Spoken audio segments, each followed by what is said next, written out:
The room exploded in murmurs. Izzy shrank under the stairs, and Graham felt his blood boil. She had a sweet face, but there was something behind that frightened look, something he couldn't name yet, and something inside him whispered that this woman was going to turn his world upside down. But for now, he could only think of one thing. She was in the place that should have been his, and that he would never forgive. Welcome to the channel Love Above All, Passion and Power Stories. Before we dive into this story, I have a challenge for you. If you enjoy the first few minutes, hit that subscribe button and ring the bell. Izzy was a maid, Graham, the heir to an empire, but one will change everything. And now, between scandals, forbidden kisses and blood secrets, they must choose between love and destruction. Ready to begin? Let's go. A light rain fell over Charleston, casting a grey, silent veil over the entrance of the Whitmore mansion. It was as if the whole sky was mourning Ambrose Whitmore, patriarch, magnate, philanthropist, and the man Graham thought he understood. The historic and imposing house felt even colder that day. Graham stood beneath the portico, his broad shoulders wrapped in a perfectly tailored black suit, his jaw tight with tension. He didn't cry. He never cried. But his eyes were darker than the sky. "They're all waiting in the library for the reading," Madeline, the family's legal assistant, whispered. Graham nodded, eyes still fixed on the gate. He was waiting for something, or someone, and he didn't even know why. Inside the library, family members and shareholders were scattered across antique armchairs and noble wood chairs. The air reeked of expensive perfume, resentment, and expectation. Henry Callahan, the family lawyer, adjusted his glasses, cleared his throat, and began, "I, Ambrose Whitmore, being of sound mind, do hereby declare my final will." The words landed like ceremonial knives. Graham remained expressionless as the bequests were handed out. Jewelry to his sister, a yacht to his cousin, the charitable foundation. And then a pause. Callahan cleared his throat again, hesitated, and continued, "The bulk of my liquid assets, full ownership of the Whitmore House estate, and the presidency of the Whitmore Legacy Foundation shall be entrusted to Isabel Rivers." Silence. Complete. Graham leaned forward in his chair. "Who?" Callahan checked the paper again, reread it, and confirmed. "Isabel Rivers." "This is some kind of mistake," Graham said, rising. "That name means nothing. She was legally registered by Ambrose himself 6 months prior to his death, document attached to the will." "This is insane," he growled. "A setup." The library doors opened, and the woman who entered silenced even the air. She was young, maybe 25, dressed simply in an unbranded black dress, her hair tied in a messy bun, her wide eyes full of fear, as if she'd walked into the wrong place. But she hadn't walked into the wrong place. Isabel Rivers looked around, completely out of place, until Callahan stood and said, "Miss Rivers, I'm glad you're here. We just read the part that concerns you." She stopped, confused. I don't understand. Someone told me to come here. A lawyer left a note at my job." "Did you know Ambrose Whitmore?" Graham interrupted, glaring at her with silent fury. "No, not until yesterday." "This is a farce," he said, approaching like a storm made flesh. "You knew him, didn't you? Were you his mistress, a blackmailer? Who paid you?" I don't know what's happening. I'm just a maid," she said, her voice trembling. "I swear "Enough," Callahan said firmly. "The signature is legitimate, and there's an additional clause." He unfolded a shorter document. "As my final wish, I require that my heir, Isabel Rivers, remain on the property for 6 months to understand the legacy she is to receive. During this period, she shall work alongside Graham Whitmore as co-president of the foundation. Only after this time shall the will be fully executed." Graham let out a dry laugh. No humor in it. "This is a joke. A maid sharing the presidency with me?" Izzy's eyes widened. "I don't want this. I don't even know why I'm here. There must be a mistake." But Callahan didn't hesitate. "Everything is in order, and the decision is irrevocable." The room exploded in murmurs. Izzy shrank under the stairs, and Graham felt his blood boil. She had a sweet face, but there was something behind that frightened look, something he couldn't name yet, and something inside him whispered that this woman was going to turn his world upside down. But for now, he could only think of one thing. She was in the place that should have been his, and that he would never forgive. Because nothing is more dangerous than a betrayed heir, except perhaps the woman who comes out of nowhere to take his place and awaken his darkest desire. East wing of the Whitmore mansion. Izzy had never seen so much marble in her life. The hallways were silent, heavy, lined with portraits of stern-faced ancestors who seemed to judge her with every step. "You'll be staying here, Miss Rivers," said Marta, the housekeeper, opening the door to a room that looked like it belonged in an old film. Mr. Graham insisted it be comfortable. Izzy tried to smile, but her throat was tight. "Thank you." Comfortable was an understatement. The room was bigger than her entire apartment. Canopy bed, marble fireplace, velvet armchairs, tall windows overlooking the inner garden. She sat on the edge of the bed, trying to breathe. Her hands trembled. None of it made sense. Why would Ambrose Whitmore, a man she never met, leave her anything in his will? Why half a ridiculous fortune? To someone like her, a hotel maid, a nobody's daughter. That afternoon, the bedroom door flew open. She turned, startled. Graham stood there, no warning, no permission. "So this is where you'll reign," he said, voice dripping with disdain. "The room my mother decorated. The view I had as a boy, all of it. Now, yours." "I didn't ask for this," Izzy said, standing. "Doesn't matter, you have it now, and I'll find out why." "Maybe you should ask your father." He stepped closer. "My father is dead, girl, and he left behind a trail of mistakes that now fall on me." She held his gaze. That only infuriated him more. "You think you can intimidate me with those grey eyes and that arrogant tone?" she shot back. "Believe me, I've cleaned rooms for men worse than you." He stopped, moved closer. Now they were face to face, the tension so thick it made the air vibrate. "And you think I'm just arrogance?" "No, I see fear too." He laughed darkly. "Fear? Yes. You're afraid of me, because I'm the one mystery you can't control." Silence. He hadn't expected that, and Izzy knew it. Before she could step back, he grabbed her wrist. The touch was firm, warm, inevitable. She should pull away, scream, fight, but she didn't. His eyes locked onto hers. His chest rose and fell hard. And the rage now mingled with something else, something far more dangerous, desire. "You should be very careful," he whispered, voice hoarse. "This place, it changes people. Or maybe it reveals who they always were," she shot back, not breaking eye contact. His grip loosened, but his eyes didn't let go. "I will find out your secret, Isabel Rivers. And when you do, will you stop hating me?" He leaned in, his mouth just inches from hers.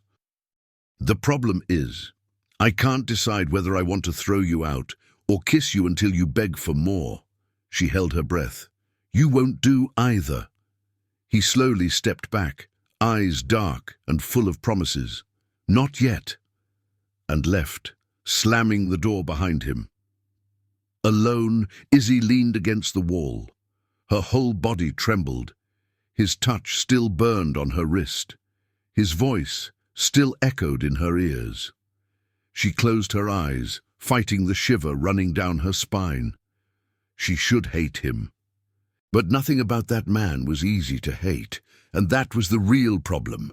Across the house, Graham poured himself a double whiskey. His fingers still tingled. Her scent still clung to his skin. He stared at his reflection in the glass. "You're losing control," he muttered to himself. But it was already too late. The inheritance wasn't the only thing taken from him. Now, even his peace was compromised, and all because of her. Because when two enemies share the same roof, it's not just power at stake, it's control over their own desire, and that touch was only the beginning. The Whitmore Foundation boardroom felt more like a battlefield. Graham sat on one side, arms crossed, suit pristine. Izzy on the other, trying not to show the weight of his stare. "The visit to the Columbia unit is scheduled for tomorrow at 8, announced the Foundation's coordinator. "Both of your presences are mandatory, per the will." "I don't see why she needs to go," Graham said with open disdain. "She barely knows what a spreadsheet is." "And you barely know what empathy is," Izzy shot back with a sweet smile. "It'll be good for both of us." The room fell silent, but Graham's eyes burned. That same afternoon they travelled together. Columbia was 2 hours away, and the Foundation's car dropped them off at the small hotel reserved for the visit. 2 rooms, side by side, but logistics weren't the problem. It was the fact that the silence between them was becoming different, less tense, more electric. During dinner with the local Foundation board, Izzy surprised everyone, including herself. She spoke confidently about the social programs, suggested new ideas, charmed the children during the orphanage visit, and gave out genuine smiles that Graham couldn't ignore. On the way out, he stopped her in the hotel lobby. "Did you study all that in one night?" She raised an eyebrow. "Underestimating me again. Trying to understand you." "Good luck with that." She turned her back, but before entering her room, she looked over her shoulder. "Thanks for not sabotaging anything today." "I didn't do it for you." "I know." She walked in, and he stayed there, watching the door close slowly. Something inside him was falling apart, and at the same time, being reborn. At 3 in the morning, Izzy woke to a loud crash of thunder. Rain poured down hard, and the hotel's generator had failed. Everything was dark and way too quiet. Until the knock on the door. She slipped on her robe and opened it. It was Graham, shirtless, sweatpants, hair slightly messy, eyes unreadable. "The room next door is flooding. The ceiling caved in." She frowned. "You're kidding." "Do I look like I'm kidding?" "And what do you expect me to do?" He gave a half smile. "Share the bed with me. I promise not to bite." She hesitated. For just a second, then stepped aside. "Only because you're sleeping on the floor. I've been in worse places." Rain pounded the windows like the world outside was collapsing. Izzy lay down with her heart racing. Graham made a makeshift bed with pillows on the floor beside her. "This is ridiculous," he muttered. "My father left behind a fortune, and here I am, lying on a smelly carpet." "At least you're not alone." He turned toward her in the dark. "Is that what you feel?" "What?" "Alone." She took a deep breath. "Always have." Silence. He sat up. "So have I." She looked at him. In the shadows, he looked more human. Less heir, less arrogant, just a man, wounded, lost, like her. "What did your father do to you, Graham?" "He lived like I was a project, someone to shape, and in the end, he left everything to someone he never even mentioned." She sat up too. Now they were side by side, their knees almost touching. "Maybe he left something to me because he wanted to fix the mistakes he made with you, in his own way. Or maybe because he knew I'd never forgive him." She rested her head on his shoulder. "You can still choose who you want to be now." He turned his head, his nose brushing her hair. And what if I choose to be someone who doesn't want to hate you anymore? She lifted her eyes, and when their lips met it was different. No anger, just silence. Warm, slow. They kissed there in the dark, with the rain as their witness, a kiss that said more than any agreement ever could, and Izzy knew none of this was about the will anymore. It was about them, because when two worlds collide, they either destroy each other or reinvent themselves. And that night, Izzy and Graham began to write a new will, one of their own. The Whitmore mansion felt colder than ever. Izzy walked through the main wing with her head down, her face still burning from the memories of the night in Columbia. The kiss, the touch, the way their bodies had reached for each other in the dark, as if they knew more than words ever could. But that moment had been left there between the sheets of a roadside hotel, or at least it should have stayed there. Miss Rivers, the Foundation Board has requested an emergency meeting. In 30 minutes, in the library, Marta, the housekeeper, announced with a voice far too neutral to be friendly. Emergency. Why? It's not my place to say, but someone seems very interested in the details of your trip. Izzy felt a chill climb her spine. In the library, the atmosphere was tense. 3 board members sat in formal armchairs, folders in hand, and sharp eyes fixed on her. On the table, a series of printed photographs. Izzy froze as she stepped closer. Photos of her and Graham in Columbia, leaving the hotel together, smiling at the orphanage, a discreet angle but clear, showing them side by side on the balcony, where Graham's fingers touched hers. "What is the meaning of this, Miss Rivers?" asked one of the women on the board. "Are you involved?" "This is an invasion of my privacy," she replied firmly. "We were on an official visit. Any suggestion beyond that is inappropriate," said a strong voice behind her. Graham. He walked in without warning, without hesitation, and stood beside her like a shield. "If anyone here has doubts about my integrity or Isabel's, speak now, because I won't allow my co-chair to be treated like she's committing a crime for smiling next to me." "Mr. Whitmore, this isn't just about smiling. The Foundation has a reputation to uphold. If this involvement is confirmed, both of you are ethically compromised. The neutrality of the co-presidency is over," Graham cut in. "As of today, I assume full presidency. Isabel will remain on the board, but she's officially out of the executive direction." Izzy turned to him, stunned. "Graham!" But he didn't look at her. He just picked up the photos from the table and tore them apart, one by one. "This isn't a confession, it's protection." That night, the mansion felt too quiet. Izzy locked herself in her room, trying to process what had just happened. He pushed her away. Disguised as protection, yes, but still a rejection. She was about to go after him when there was a knock at the door. Graham.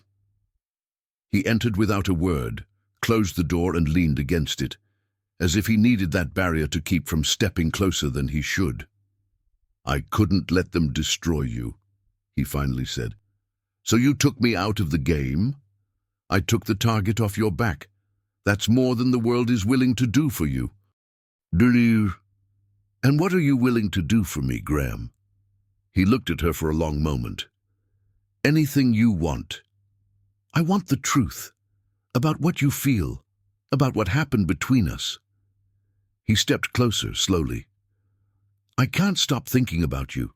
Since the first day, since that damn will, since the first time you looked at me without fear. Then why push me away? Because if I don't, I'll end up burning you." She touched his face, her eyes strong. "Then burn me, Graham, but stop running." The kiss came like a storm.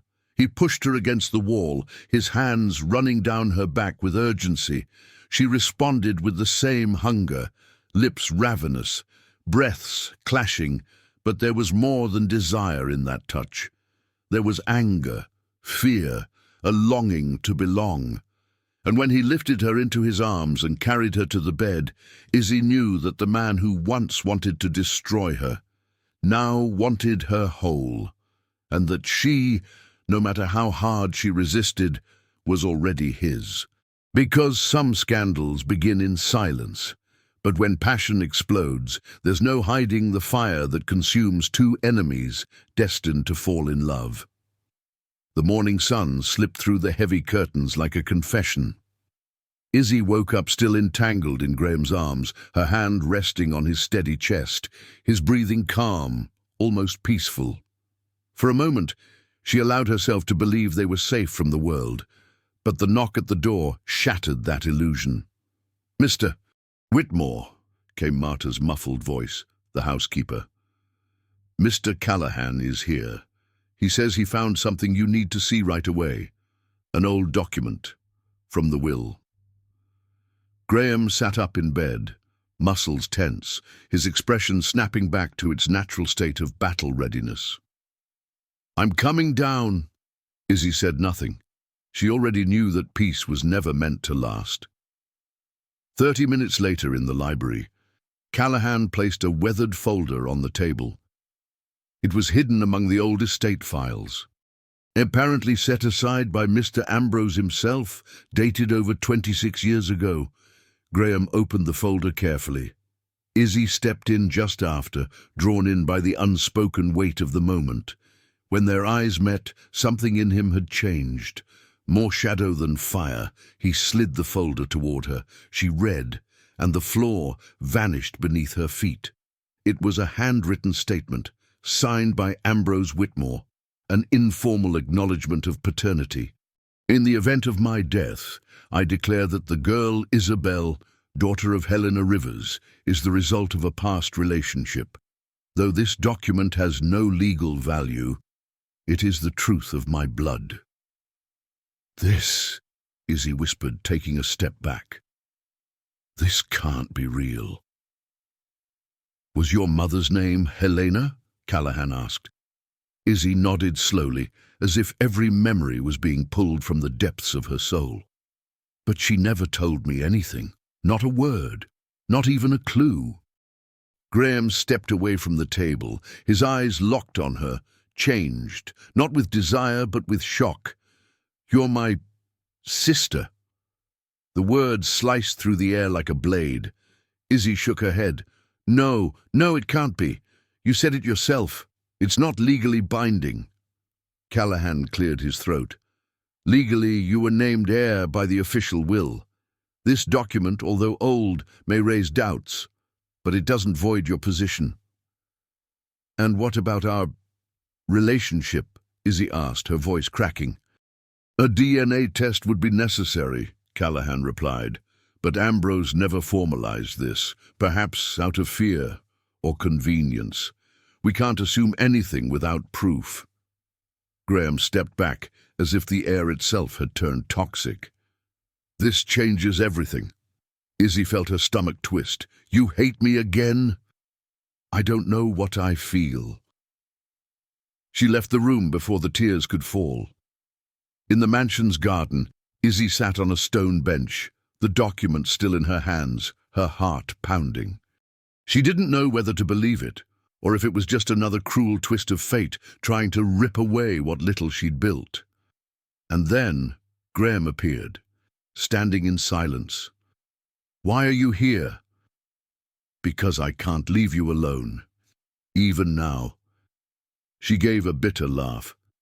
"This is disgusting, Graham." "No, it's tragic. What if it's true? What if... Then let's find out." She looked at him, surprised. "You want to take the test? I want to know if my father was capable of hiding a daughter for his entire life. I want to know if this damn inheritance was a punishment or an apology. And us?" He swallowed hard. "We wait." She nodded, tears in her eyes. "And if we're not siblings?" He stepped closer, touched her hand.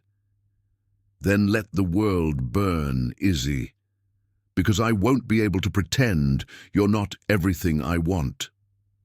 The next morning, samples were taken. Silence ruled the mansion.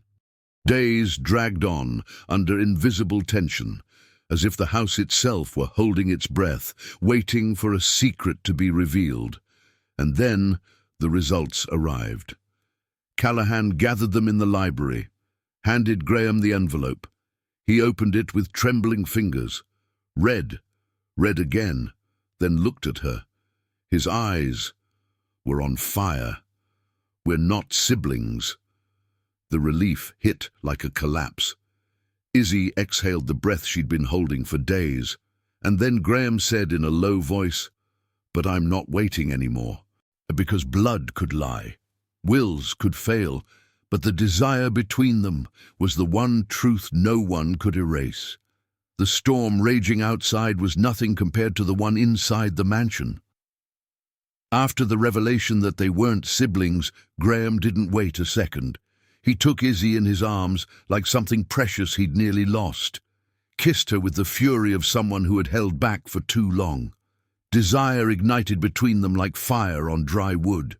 And when he took her to his room, there was nothing left between them but truth. They wanted each other, needed each other. And finally, there was nothing stopping them. But the world beyond the walls of Whitmore House wasn't made of desire. It was made of appearances and masks, and people like Victoria Elridge. Victoria had been a close friend of Ambrose's late wife, one of Charleston's most influential women, as dangerous as she was elegant, as subtle as slow-acting poison. She had seen Graham and Izzy together at the Foundation's charity gala 2 days after the test results. The looks, the touches, the slow dance they thought no one noticed. But Victoria noticed everything, and her fingers were already typing a message. "Are you sure that girl wasn't just the hotel maid?" The next morning, the headline exploded across the most read digital tabloid in the South. "From Maid to Millionaire's Lover, who is Isabel Rivers, the woman who split the Whitmore fortune and now shares the bed of its only legitimate heir?" Izzy woke to her phone vibrating non-stop. Messages, calls, screenshots. She sat up in bed, eyes locked on the headline, hands cold. "Oh my God." Graham stepped out of the shower, towel around his waist, and took her phone. He read it. Silence. His jaw tightened. "I'm going to sue every damn name on this." "It's not just that," Izzy whispered. "Look at the comments. Social media. The accusations. They think I seduced your father first, that I was the lover of both father and son." Graham clenched his jaw. "This will blow over." "No, Graham, you don't understand. I came from nothing, and they will never forgive me for getting this far. They don't have to. I chose you. That's enough." She stood.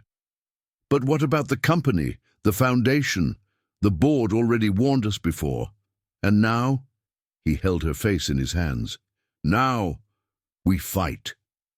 That afternoon, Graham called a press conference in front of the Whitmore Foundation headquarters. The same press that had poisoned the narrative was forced to hear the truth from its source. "Miss Isabel Rivers is not my relative, and she was never my father's lover. What exists between us isn't scandal, and it's real, strong enough to face this entire city if we have to. If someone has a problem with that, I suggest they find a new mirror." He pulled her close and kissed her, right there in front of the cameras, with the same fire as the first time. The media went wild, but the damage was already done. 2 days later, a new email arrived. "The Foundation Board demands that Isabel Rivers step down temporarily from executive management to preserve the organization's public image." Izzy read the email while sitting on the back porch. Her hands trembled. But for the first time, it wasn't from fear. It was rage, fury. Graham showed up soon after. "I'll resign if they remove you." "No." She stood. "You'll fight. You'll stay. You'll show them they can try to bring me down, but you won't bow to social blackmail. You're better than them. And you? I'll breathe. I'll prepare. And then I'll come back stronger." He smiled, proud. "I love you, Izzy." She looked at him. And in that moment, she was certain, even with the world against her, she would never be alone. "And I love you, Graham Whitmore. And no one will bury us in lies, not even high society. Because when love is real, it doesn't need a last name, only courage. And Izzy and Graham were ready to challenge everything, even history itself, for that love." Charleston was quieter than usual that morning. As if the city were holding its breath before the final blow, Izzy stood by the library window, the sun filtering through the heavy curtains of the Whitmore mansion. But there was no warmth in it, only a cold growing in her chest. Graham was on the phone in the hallway, his voice tense, words clipped, sentences sharp. She already knew something was wrong. When he walked in, she didn't even have to ask. "Victoria has filed for a revision of the will," he said, eyes dark. "She claims a new document was found, an older one, and that it overrides the one naming you as heir." Izzy went pale. "That makes no sense. We already proved the original will was valid. It's recorded, notarized." "Yes, but Victoria claims she has a prior version, a supposed revocation signed by Ambrose. She says he changed his mind and wanted everything to go to philanthropic institutions and direct descendants, meaning me." Izzy sat down slowly. "She forged it. Of course she did. But if this document is accepted as legitimate, everything you have, the inheritance, the house, your position, could be taken away." "This is personal," she murmured. "It's not about money. It's about stripping me of the only thing I've earned, because I can't stand being the girl with no name anymore." "You have a name," Graham said, kneeling in front of her. "And now you have me too, and we'll prove this is a fraud." At Henry Callahan's office, the air was thick with urgency. She moved fast. "The request is already with the judge. We have 2 days to file a formal objection. We need to prove the document is fake," Callahan said, frowning. "Tell me it's possible," Graham asked. "The forgery is sophisticated, but there's something odd about the ink. We're sending it for immediate forensic analysis." "And in the meantime?" Izzy asked. Callahan hesitated. "In the meantime, she has the power to freeze assets. You'll have to step down from the Foundation presidency and vacate the mansion." Izzy blinked, the blow landing like a punch. "No," Graham said firmly. "She's not leaving." "Legally, Graham," Callahan began, then stopped when he saw his eyes. "If anyone wants her out of this house, they'll have to go through me first." Izzy stood. "Graham, no. You heard what she said at dinner weeks ago. She doesn't belong in this world. Well, now I'm going to show her this world isn't big enough to stop us." That night the mansion fell silent. Izzy packed a few clothes into a small suitcase, not because she was leaving, but because she knew that if war broke out, she needed to be ready for anything. When she entered the bedroom, Graham was sitting on the edge of the bed, flipping through an old photo album. She approached him. "Was that your mother's?" she asked. He nodded, turning the pages. "I always thought my father had hidden things like this, but now I see he just kept them, as if he didn't want anyone to see the truth." She sat beside him. "And what is the truth?" He looked at her. "That I was born to own all of this. But I only became a man when I met you." She rested her head on his shoulder. "Even if they take everything from us, we'll still have each other. And no one's taking that." They kissed in silence. Outside, the world conspired, but inside, their love was unshakable. The next morning, Callahan arrived with the forensic results. The ink used in the new will is dated 4 years ago. Ambrose died 2 years ago. Forgery, Graham said with a cold smile. Yes, and with this, we have enough proof to invalidate Victoria's petition.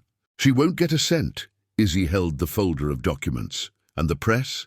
Brace yourselves, this will leak. But with these documents, she loses everything, including her reputation. Graham stood. Then let's finish what she started, but on our terms.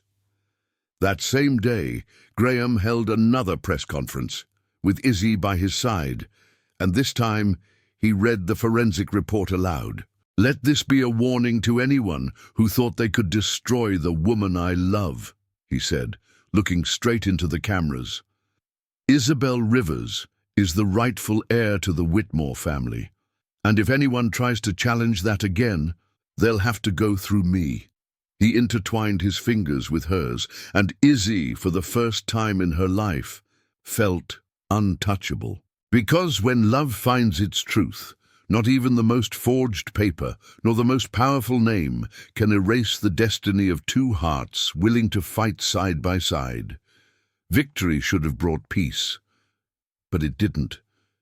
In the days following Victoria Elridge's fall, Whitmore Mansion grew quieter than ever, and it wasn't the silence of serenity, it was the breath held before the next blow. Izzy walked the wide corridors with watchful steps, her senses sharp. She had learned that in high society, enemies don't shout, they whisper and strike when you least expect it. Graham was trying to maintain routine meetings with the now cooperative board. Their new project, converting part of the fortune into a free school for underprivileged children, was taking shape and gaining media attention. But someone didn't want it to happen. It started with small things, missing documents, tampered reports, emails Izzy never sent, but that appeared signed in her name. They're trying to sabotage you from the inside, Graham said, after reviewing a third file full of strange errors. This isn't coming from outside, she murmured. It's someone here, someone who knows the house, the routine. Marta, he suggested reluctantly. Izzy shook her head. Marta's loyal. She's worked here for decades. But what about Madeline? Graham hesitated. My father's assistant. She stayed on after he died. Too discreet, and she has access to everything. I never suspected her, and that's exactly why she'd be perfect for something like this. That night, Izzy went to Ambrose's old office. Closed since his death, it now served only as storage. She found the door slightly open, light on, and voices. You promised she'd be gone, a woman's voice said. I kept your secrets, delivered the fake documents. And now, nothing? Silence, then a low, grave response. Things got out of control. Izzy crept closer, peered through the crack. Madeline, and Graham's uncle, Richard. She covered her mouth with her hand. Richard had been removed from the Foundation's presidency when Graham took over, but he still wielded influence in the shadows. And now, here he was, conspiring with the woman who served tea every afternoon. She needs to be discredited, Madeline insisted. If she falls publicly, you can reassume the position under the trust clause in the will. We've already tried that. The girl's too clever. Then we need something dirty, final. You're suggesting a scandal, embezzlement, a fake account in her name. I'll create the documents myself. Izzy stepped back, heart pounding. She ran from there straight into Graham's arms. I heard it with my own ears, she said, breathless. They want to frame me, push you out of the board, and turn everything into a smokescreen to take back control. Graham paced the room. I should have known. Richard's always been ambitious. But Madeline, she was invisible. They always are. Let's give them exactly what they want. What? A scandal? Izzy stared at him.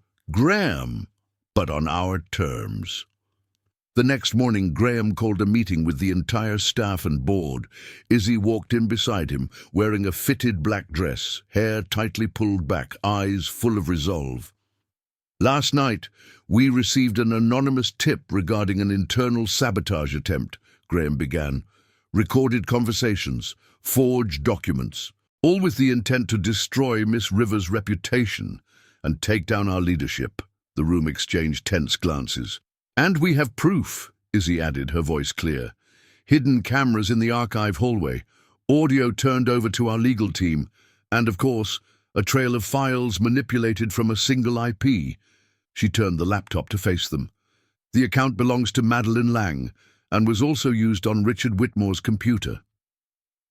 Dead silence. Richard stood. This is outrageous. The outrage, Graham replied, was thinking you could still hide inside our home. Madeline tried to flee, but security was already at the door. The police were called. Everything was handed over.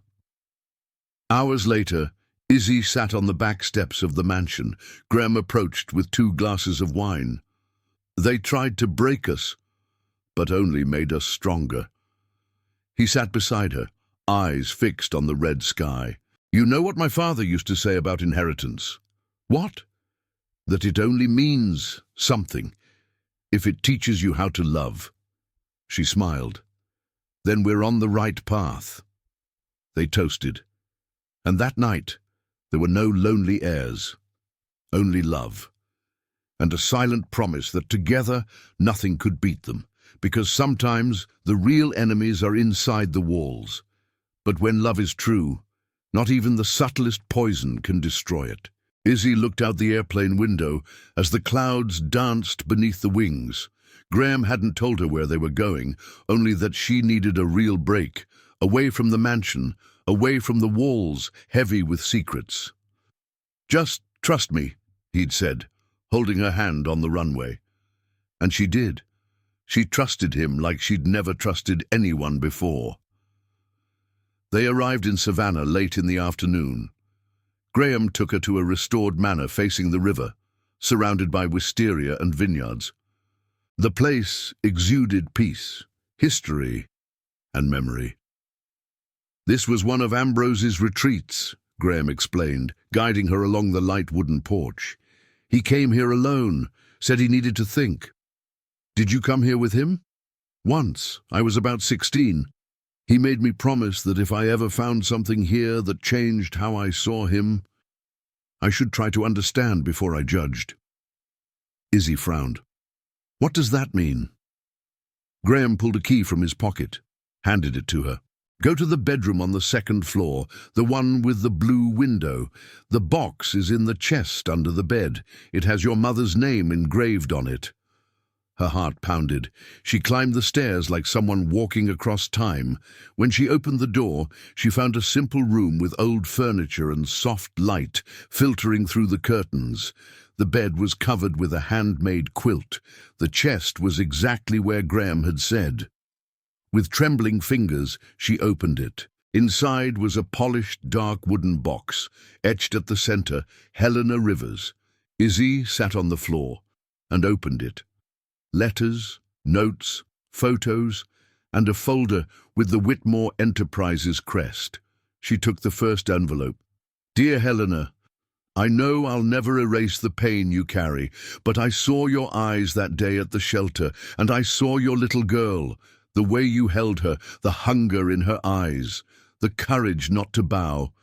From that day forward, I decided to help you, from a distance, silently. Without diminishing your dignity, this amount is to cover your rent, and if possible, to buy a new coat for Isabel. That girl's eyes, just like yours. Izzy covered her mouth. Her chest burned. She kept reading. Maybe one day I'll get to see her grow. Maybe never, but if one day I'm gone, and she's alone in this world, I want you to know I did everything I could to ensure Isabel would never be invisible again. In another letter, the message was even clearer. She's not my daughter by blood, but she is my daughter by heart, because sometimes destiny places a child in our lives not to remind us of what we lost, but to show us who we can choose to love anyway. Tears streamed down Izzy's face.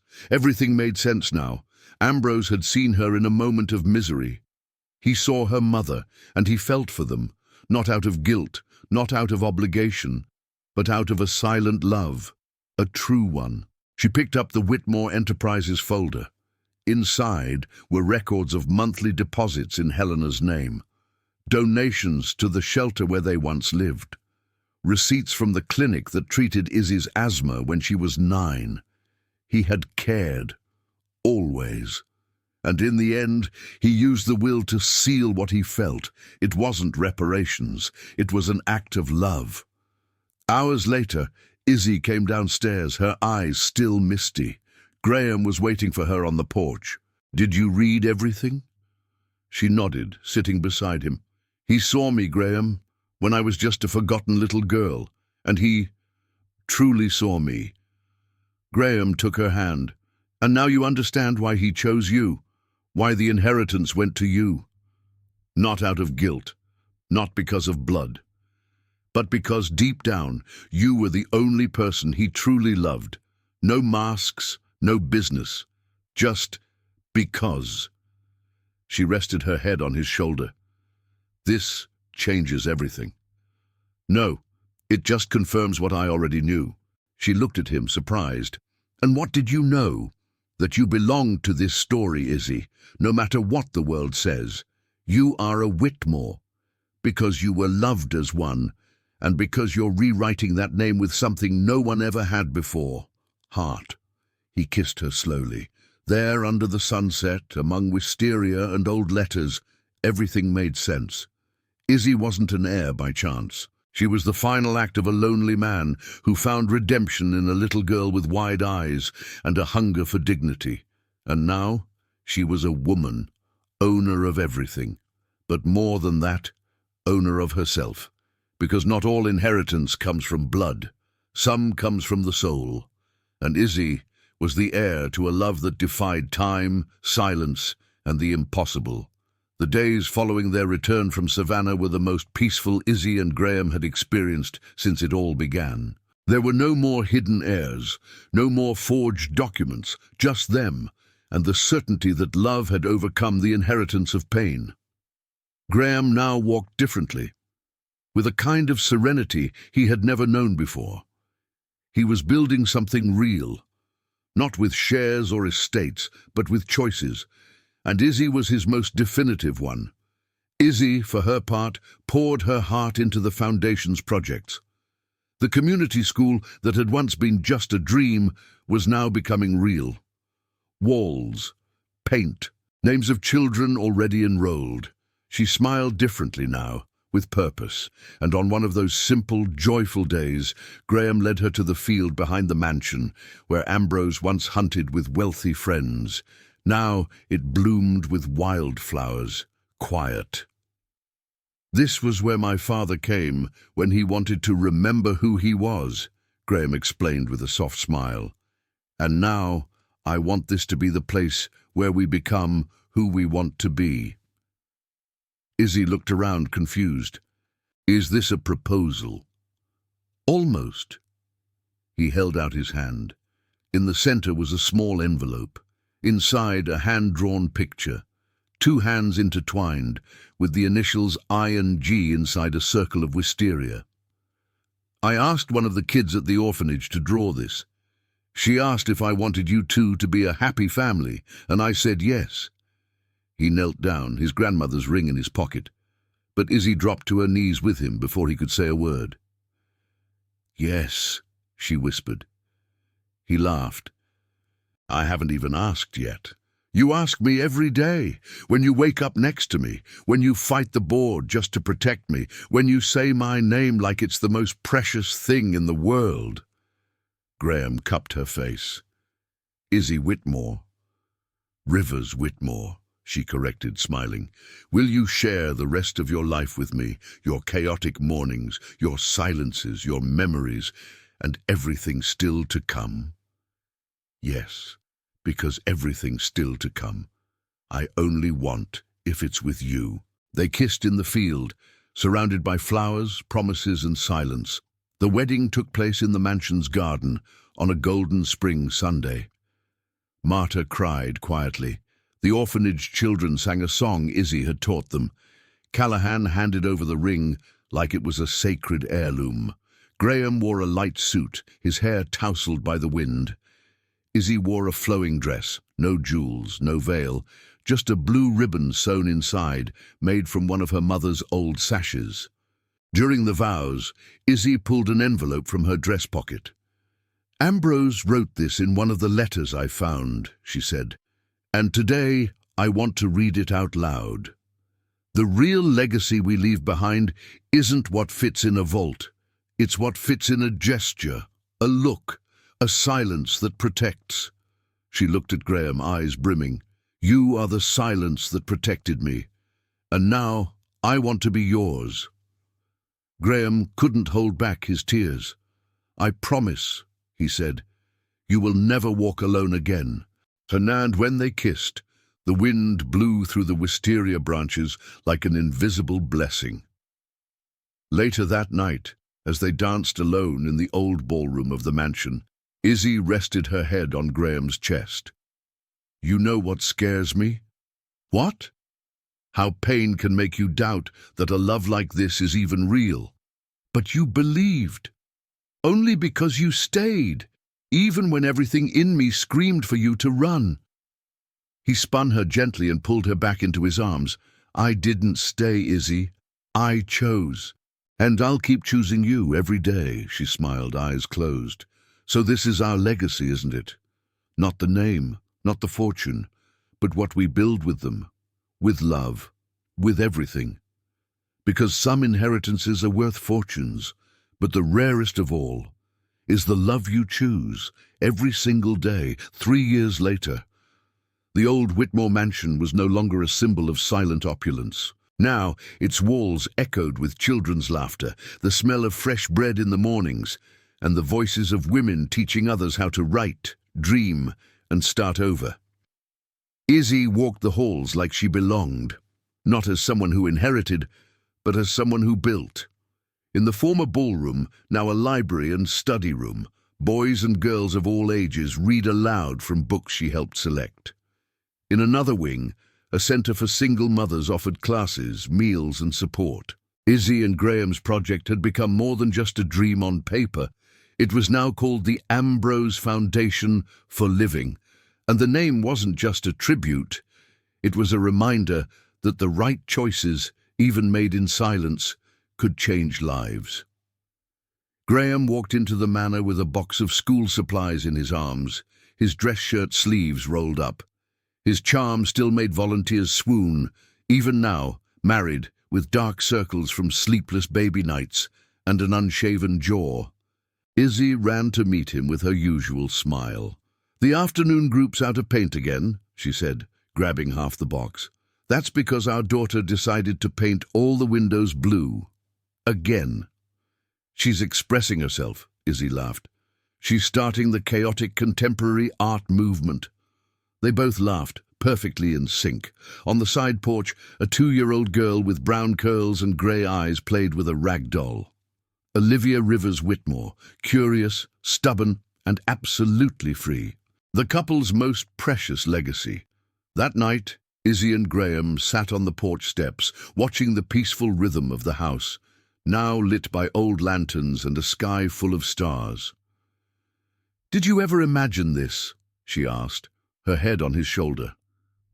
"No, I imagined something else. A company, profits, power. And now?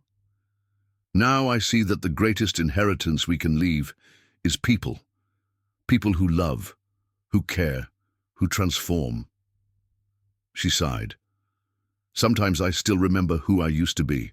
That girl sweeping hotel hallways, soul full of fear. And now," she looked at him, "now I sweep the fear out of others." He smiled.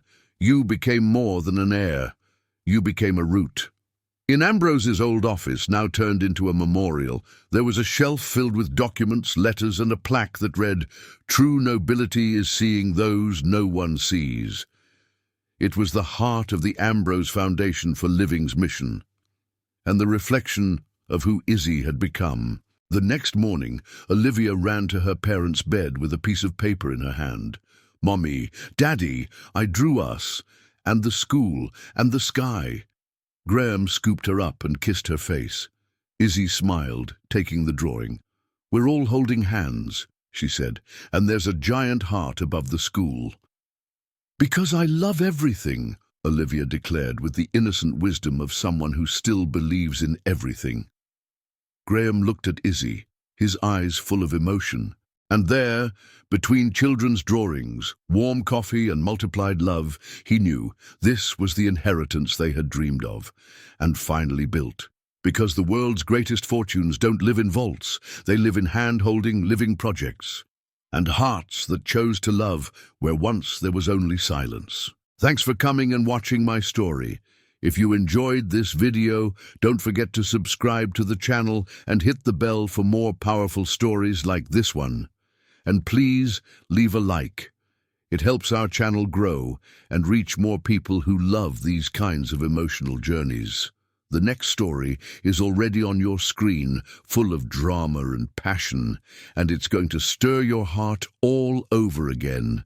Stay with me, and let's dive into this new story together. See you soon, my dear friends. Catch you in the next video.